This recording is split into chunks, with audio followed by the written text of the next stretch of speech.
Olá, minhas queridas alunas, meus queridos alunos. O tema dessa aula é recurso especial e extraordinário repetitivos. Na verdade, a gente tem, como eu já coloquei em outras oportunidades, um regramento específico que deriva de uma alteração que foi realizada no Código de Processo Civil de 73, né? Já o início desse movimento de você dar um tratamento uniforme a questões idênticas para aumentar o grau de previsibilidade e o grau de segurança jurídica, né? Eu comentei sobre isso quando eu disse, quando a gente tratou, por exemplo, do incidente de resolução de demandas repetitivas, né?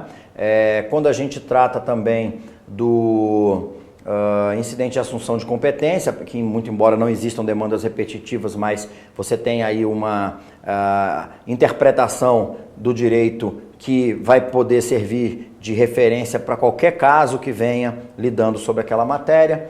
E aí a gente tem, na verdade, essa ideia de dar um tratamento uniforme para questões idênticas, iniciado esse movimento no Código 73, nas últimas alterações. E agora, no Código Novo, mais bem alocado, mais bem organizado, bem estruturado, tá? E é isso que a gente vai debruçar atenção agora.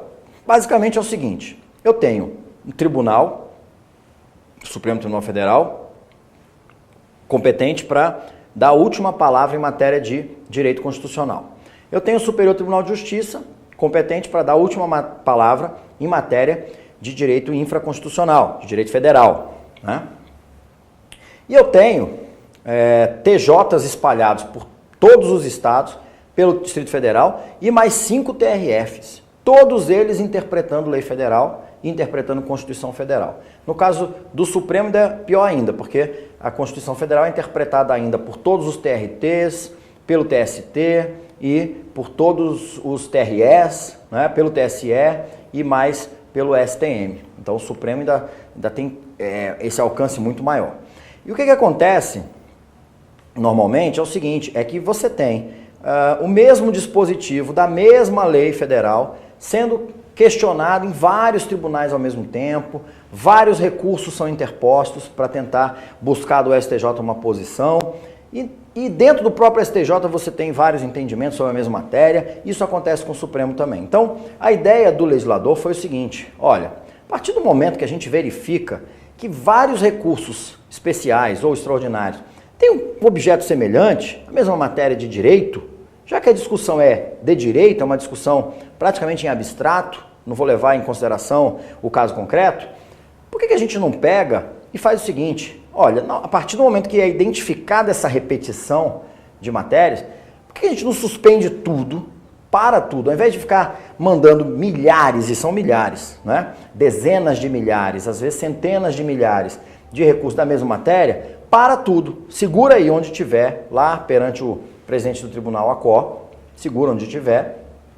Eu vou pegar alguns ali para representarem essa controvérsia, claro que eu vou pegar alguns que tenham essa matéria bem desenvolvida, né? O tribunal se reúne, decide e pronto, tem a posição firmada. Se foi o tribunal que decidiu isso, o tribunal não vai mudar de entendimento de uma hora para outra, né? E se mudar, o código autoriza e até sugere, recomenda a modulação desses efeitos. Então, olha, isso aqui vai se aplicar para as ações que derem entrada a partir de agora. Isso aqui vai se aplicar para as ações que ainda não, que já tenham acórdão de apelação. Então é possível a modulação, tá? E uma vez decidido no âmbito do Supremo ou do STJ, o tribunal comunica o presidente do tribunal ACO, né? Presidente ou vice-presidente do TRF ou do TJ, que por sua vez ele está lá retendo recursos, né?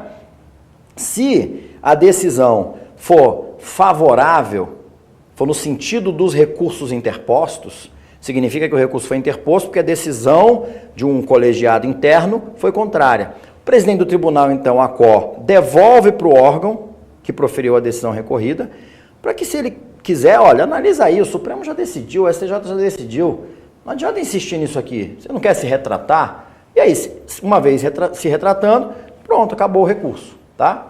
Ah, não quero me retratar, então beleza, não tem jeito, automaticamente, imediatamente, o presidente do Tribunal ACO vai dar seguimento aos recursos. Ele não vai travar os recursos para que a parte venha e agrave. É uma besteira também, porque o STJ já está dando provimento, né, um provimento, já está dando reconhecimento ao direito alegado no recurso semelhante. Tá? Então, essa é a ideia do rito dos recursos repetitivos. Ok? Vamos olhar lá a parte da procedimentalização. Sempre que houver multiplicidade de RE ou RESP, com fundamento idêntica à questão de direito. Então, a questão tem que ser idêntica. Opa! A questão tem que ser idêntica e é uma questão de direito, tá? Questão de direito. Haverá afetação para julgamento de acordo com as disposições do CPC, observado o disposto no regimento interno do Supremo e no regimento interno do STJ. O presidente ou o vice-presidente de TJ ou TRF selecionará 2 ou mais recursos representativos da controvérsia. Então, o presidente ou vice-presidente do Tribunal ACOR selecionará 2 ou mais recursos, essa expressão que a gente usa muito, né? Representativo da controvérsia, recurso representativo da controvérsia, que serão encaminhados ao STF ou ao STJ para fins de afetação. Essa é outra expressão que é muito utilizada, tá? A afetação é quando o Tribunal Superior ou Supremo, o STJ ou o Supremo, reconhece realmente que essa matéria é repetitiva e que merece apreciação sob o rito dos repetitivos, tá? Então, para fins de afetação, e aí o presidente ou vice-presidente, né, a quem o regimento interno atribui essa função, vai determinar a suspensão do trâmite de todos os processos pendentes, individuais ou coletivos, que tramitem no estado ou na região, conforme o caso, claro, envolvendo a mesma matéria, tá? O interessado pode requerer ao presidente ou vice que exclua da decisão de sobrestamento e inadmita o recurso especial ou extraordinário que tenha sido interposto intempestivamente, tendo o recorrente o prazo de 5 dias para manifestar-se sobre esse requerimento. Da decisão que indeferir o requerimento, caberá apenas agravo interno, tá? Então, eu indeferi o requerimento de exclusão. Eu não posso recorrer para cima, não faz sentido, não existe previsão para isso, né? Então, eu vou recorrer para o colegiado maior, para o colegiado ao qual está vinculado aí o presidente, tá? No caso, por exemplo, no STJ, seria o colegiado maior, seria a Corte Especial. A escolha feita pelo presidente ou vice-presidente do Tribunal de Justiça ou do Tribunal Regional Federal não vinculará o relator no Tribunal Superior. A escolha, aqui ele está se referindo à escolha dos 2 ou mais processos. Então, quando ele diz que não vinculará, significa que o relator no STJ ou no Supremo pode selecionar outros recursos, tá? Ele pode selecionar outros recursos representativos da controvérsia, né? Ele já tem vários recursos lá, que eventualmente subiram por força de agravo em recurso especial, agravo em recurso extraordinário. Ele fala, não, esses aqui estão com a matéria mais bem desenvolvida. O relator também poderá selecionar 2 ou mais recursos representativos da controvérsia para julgamento da questão de direito, independentemente da iniciativa do presidente ou do vice-presidente do tribunal. Esse dispositivo está completando o outro, que diz, partiu do presidente ou do vice-presidente do tribunal ACOR, né, a iniciativa de deflagrar o rito dos repetitivos. Aí ele mandou subir os representativos, o ministro relator chega lá e diz assim, eu vou adotar o rito dos repetitivos, mas eu acho, aí esse aqui está dizendo, mas eu acho que esses 2 aqui não estão bons não, eu vou pegar mais alguns aqui, tá? Nesse caso aqui, é diferente. Está tramitando e tal, está chegando ao conhecimento do ministro relator, seja pela via do agravo ou porque estão dando seguimento lá embaixo, e ele resolve iniciar o procedimento. Então também é possível o relator no STJ ou no Supremo iniciar esse procedimento dos repetitivos. Somente podem ser selecionados recursos admissíveis, que contenham abrangente argumentação e discussão a respeito da questão a ser decidida. Selecionados esses recursos, né, o relator, constatando a presença desse pressuposto, aliás, dos pressupostos de cabimento, proferirá decisão de afetação. O que quer dizer essa decisão de afetação? Aí ela vai ser uma decisão que vai identificar a questão com precisão, a questão central de direito, vai determinar a suspensão de todos os processos em todo o território nacional. Essas disposições a gente também já tratou na aula de disposições gerais. E pode requisitar ainda aos presidentes dos tribunais ACOR a remessa de um recurso representativo da controvérsia, que eventualmente esteja por lá. Após recebendo os recursos selecionados, se não se proceder à afetação, então, se ele resolver que não vai afetar os recursos, o relator no Tribunal Superior comunicará o fato ao presidente ou vice-presidente que os houver enviado, para que seja revogada a decisão de suspensão. Havendo mais de uma afetação, será prevento o relator que primeiro tiver proferido a decisão a que se refere o inciso primeiro. Por que isso aqui? Porque pode ser, por exemplo, que o TRF da primeira região tenha sobrestado, mandado os representativos de controvérsia, isso foi parar na mão de um ministro lá na primeira turma do STJ, e aí o presidente do TRF da quinta região fez a mesma coisa, foi parar no ministro da segunda turma do STJ. Então, na verdade, eu vou ter recursos que estão sobrestados, e aí esses relatores podem afetar e, de repente, peraí, tem uma afetação aqui, uma afetação ali, então, vai ter um critério de prevenção aqui.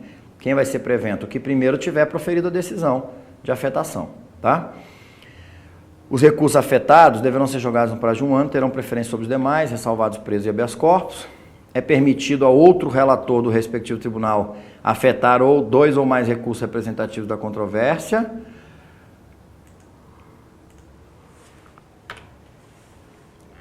Quando os recursos requisitados contiverem outras questões, além daquela que é objeto da afetação, caberá ao tribunal decidir esta em primeiro lugar, o objeto da afetação, e depois as demais, em acórdão específico para cada processo, tá? As partes deverão ser intimadas da decisão de suspensão do seu processo a ser proferida pelo respectivo juiz ou relator quando informado da decisão a que se refere esse inciso acima. Demonstrando distinção entre a questão a ser decidida no processo e aquela a ser julgada no recurso especial ou extraordinário afetado, a parte poderá requerer o prosseguimento do seu processo. Esse requerimento vai ser dirigido ao juiz se o processo sobrestado estiver em primeiro grau, ao relator se estiver no tribunal de origem, tá? E ao relator do acórdão recorrido se já tiver ocorrido o sobrestamento do RESP ou do RE pelo presidente do tribunal ACOR. E ainda, por fim, ao relator no STJ ou no Supremo, cujo processamento houver sido sobrestado. Então, relator do RESP ou do RE, cujo processamento houver sido sobrestado. A outra parte, claro, sempre ouvida no prazo de 5 dias.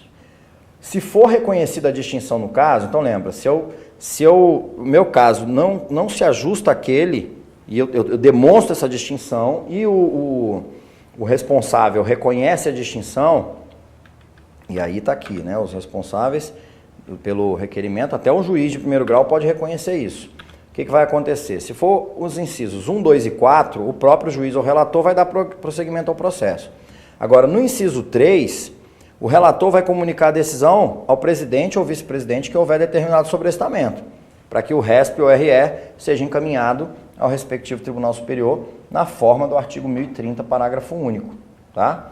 Porque aqui teve RESP-RE, o presidente do tribunal sobrestou, aqui o 3, relator do acórdão recorrido, se for sobrestado no tribunal de origem, foi sobrestado pelo presidente. Então, eu peço para o relator, digo, olha, o meu caso é diferente, e ele reconhece que é diferente. Ele avisa o presidente, para que o presidente, então, possa encaminhar o RESP ou RE para o tribunal competente. Da decisão que resolve o requerimento de prosseguimento do feito, cabe agravo de instrumento, se o processo estiver em primeiro grau, agravo interno, se a decisão for de relator, né? O relator pode, e aí são vários, né? Aqui, várias possibilidades. Ele pode solicitar ou admitir manifestação de pessoas, isso é o relator do RESP e do RE, tá? que já está no rito dos repetitivos. Ele pode solicitar ou admitir manifestação de pessoas, órgãos ou entidades com interesse na controvérsia, considerando a relevância da matéria e consoante dispuser o regimento interno. Ele também pode fixar data para, em audiência pública, ouvir depoimentos de pessoas com experiência e conhecimento na matéria, com a finalidade de instruir o procedimento. Ele também pode requisitar informações aos tribunais inferiores a respeito da controvérsia e, depois disso tudo, vai intimar o Ministério Público para se manifestar, tá? A fim de que a matéria, já que ela vai ter depois uma aplicação em todo o território nacional, que ela seja bem debatida, bem discutida. Se ele requisitar essas informações aos tribunais inferiores, os prazos vão ser de 15 dias, tá? E os atos serão praticados sempre que possível por meio eletrônico. Após transcorrido o prazo para MP e remetida a cópia do relatório dos demais ministros, aos demais ministros, haverá inclusão em pauta, devendo ocorrer o julgamento com preferência sobre os demais feitos, sempre ressalvando o que tem réu preso e os pedidos de habeas corpus. O conteúdo do acórdão abrangerá a análise dos fundamentos relevantes da tese jurídica discutida. Fundamentos relevantes da tese jurídica.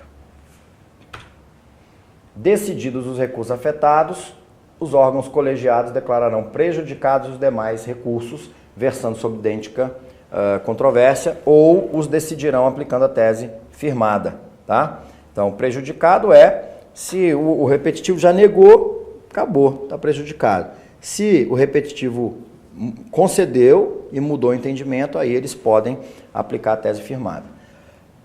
Negada a existência de repercussão geral no RE afetado, aí já é um problema, porque a repercussão geral é um requisito de recorribilidade do RE, serão considerados automaticamente inadmitidos os REs cujo processamento tenha sido sobrestado. Porque se não tem repercussão geral naquele que tinha sido afetado, não vai ter em nenhum outro. A repercussão geral é pelo tema, não é pelo claro, a argumentação pode convencer, né? Mas não é pelo cabimento básico ali, pela matéria que está sendo discutida, mas sim pelo enfoque que é dado à matéria, né? Então, se já foi ali sustentada a repercussão geral, os ministros esgotaram aquela matéria e disseram, não, isso não é tema que merece atenção do Supremo, não, então, todos os outros também não vão merecer.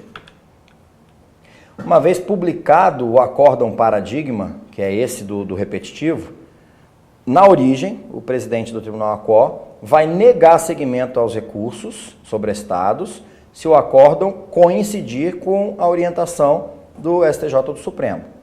Então, coincidiu, acabou. Não tem nem por que subir. Subir para quê? O recurso. Além disso, o órgão que proferiu o acórdão recorrido na origem reexaminará o processo de competência originária, a remessa necessária ou o recurso anteriormente julgado, se o acórdão recorrido contrariar o novo entendimento que veio no repetitivo, né? Então, a gente já viu, isso vai descer para o presidente encaminha para o colegiado, para que o colegiado possa, né, revisitar a matéria e, reexaminando, aplicar o entendimento que veio de cima. Os processos que forem suspensos em primeiro e segundo grau vão retomar o curso do seu julgamento e aplicação da tese firmada pelo Tribunal Superior.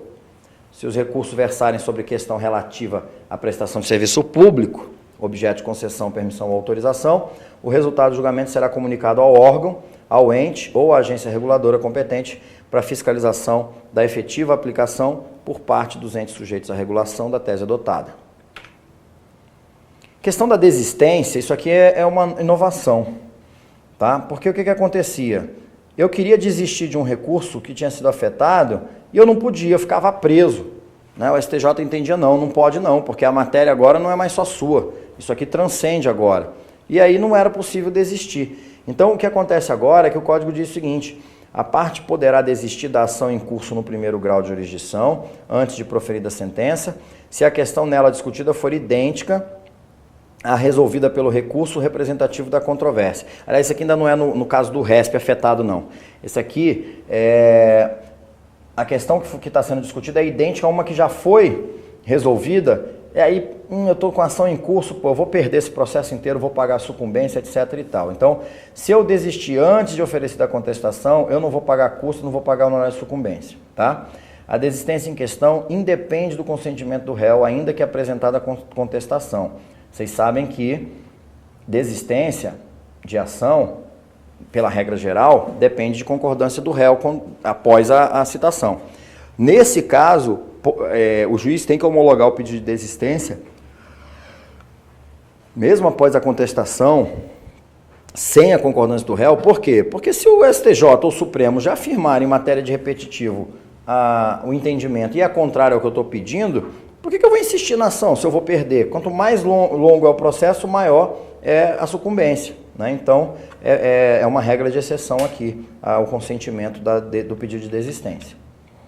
Mantido o acórdão divergente pelo tribunal de origem, o RESP ou RS será remetido ao respectivo tribunal superior. Isso é na hipótese em que o presidente do tribunal ACO encaminha o entendimento do repetitivo do RESP ou do RE para que o colegiado possa reconsiderar, mas o colegiado não quer reconsiderar, então ele vai mandar subir todos os recursos. E aí, monocraticamente, os relatores lá no STJ ou no Supremo vão aplicar o entendimento, vão dar provimento monocrático.